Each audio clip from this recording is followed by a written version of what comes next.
अस्सलाम वालेकुम, मैं हूं फरहान निजाम और आप देख रहे हैं उर्दू पॉइंट। हम इस वक्त काना 9 में मौजूद हैं, जहां पर गुज़िश्ता रोज अफसोसनाक वाकया पेश आया था। छत गिरने के बायस 14 बच्चे मलबे तले दबकर जान की बाजी हार गए।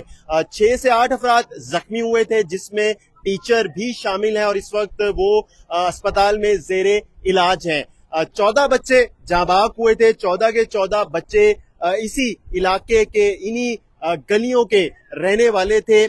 तमाम बच्चों की नमाज जनाजा अदा कर दी गई है और तदफीन भी कर दी गई है। हम आपको ये मनाजिर दिखा रहे हैं कि ये वो जगह है जहां पर घर वाक़े है और यहाँ पर बच्चे पढ़ने के लिए ट्यूशन आते थे। इस घर में रहने वाली जो टीचर हैं और उनके शोहर, उनके बारे में ये इत्तलात बताई गई हैं, हमारे तक पहुंची हैं अहले इलाका की जानिब से कि 20 साल से ज्यादा हो गए थे इनको, ये यहाँ पर रिहाइश पजीर हैं और कुछ सालों से ये बच्चों को ट्यूशन पढ़ा रही थी टीचर। अब ये देखें कि ये वो छत है, आप मनाजिर आप हमारी स्क्रीन पे देख सकते हैं। ये नीचे जाकर गिरी थी और इस कमरे की, जहाँ पर अभी भी कुछ हमारे मीडिया के लोग मौजूद हैं, ये छत थी जहाँ पर छत के ऊपर काम हो रहा था।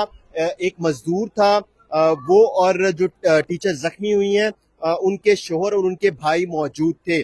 पुलिस का बताना है कि इन्फोर्समेंट इंस्पेक्टर काशिफ असलम की मदयत में मुकदमा दर्ज कर लिया गया है और 5 अफराद हैं जिनको हिरासत में लेकर तफ्तीश की जा रही है। पुलिस का ये हमें बताया पुलिस की जानिब से बताया गया कि ये जो ऊपर छत आप देख रहे हैं ये कमरे हैं, यानी कि वो अभी आप देख रहे होंगे टाइल लगी हुई है, उसके उधर भी कमरा है और एक उस तरफ कमरा है। ये सारा एरिया है इस घर का। इधर भी वो ये इसी तरह की टाइल लगाना चाह रहे थे, क्योंकि आगे से बारिश का सीजन शुरू होने वाला मौसम, तो उसकी वजह से वो चाह रहे थे कि इसको कुछ पक्का कर लिया जाए। जब वो इसके ऊपर मिट्टी डाल रहे थे और ये टाइल लगाना चाह रहे थे, तो उसी दौरान ये पूरी छत नीचे गिरी। नीचे जब गिरी तो फिर बच्चे यहाँ पर बैठे हुए थे, ट्यूशन पढ़ने के लिए आए थे। तमाम तर जो बच्चे हैं उनकी उम्रें तकरीबन 15 साल तक हैं और इस अफसोसनाक वाकये में 14 बच्चे जाँ बाग हुए थे। अभी भी हम आपको अपनी स्क्रीन के ऊपर मनाजिर दिखा सकते हैं इस इलाके के, इस घर के। यहाँ पर लोगों का रश कितना ज्यादा है और दूर दराज से लोग यहाँ पर आ रहे हैं, क्योंकि ये एक बड़ा हादसा पेश आया है लाहौर में और हर कोई जो है उसकी जो आंखें हैं वो अश्कबार हैं। यहाँ पर खवातीन बड़ी तादाद में मौजूद हैं, मर्द हैं, फिर मुख्तलिफ जो तंजीमें हैं उनके यहाँ पर नुमाइंदगान आ रहे हैं और यहाँ पर एक तंजीम है, उसकी जानिब से अपना कैंप भी लगाया गया है, जिसमें यहाँ पर लोगों के लिए पानी, खाने की अशिया लोगों को दी जा रही हैं। अब इस घर को गुज़िश्ता रोज जब ये वाकया पेश आया था, यहाँ से मलबा हटाया गया था और फिर उसमें से तमाम जख्मी और मरने वालों को निकाल लिया गया था। उसके बाद से घर को सील कर दिया गया था। फिर फोरेंसिक ने यहाँ से अपने शवाहिद इकट्ठे किए हैं, जिनको पंजाब फोरेंसिक लैब मुंतकिल किया गया है और अब दोबारा से इस जगह को, घर को खोल दिया गया है।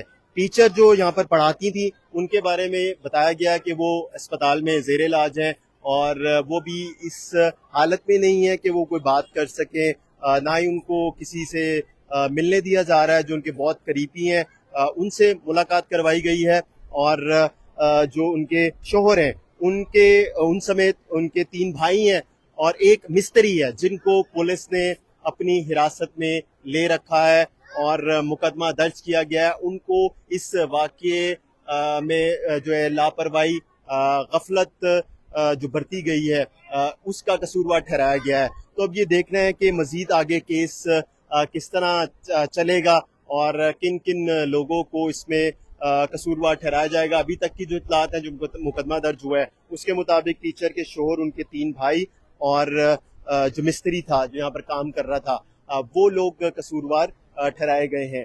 तो ये आप मनाजिर आप देख सकते हैं। हम आपको एक बार फिर अपनी स्क्रीन के ऊपर दिखाते हैं कि ये वो जगह है जहाँ पर छत गिरी थी और मासूम बच्चे 14 जिनकी तादाद बताई गई है, वो अपनी जान की बाजी हार गए थे। हम आपको مزید بھی اس کیس کے حوالے سے آگاہ رکھیں گے. ہمیں اجازت دیجیے. خدا حافظ.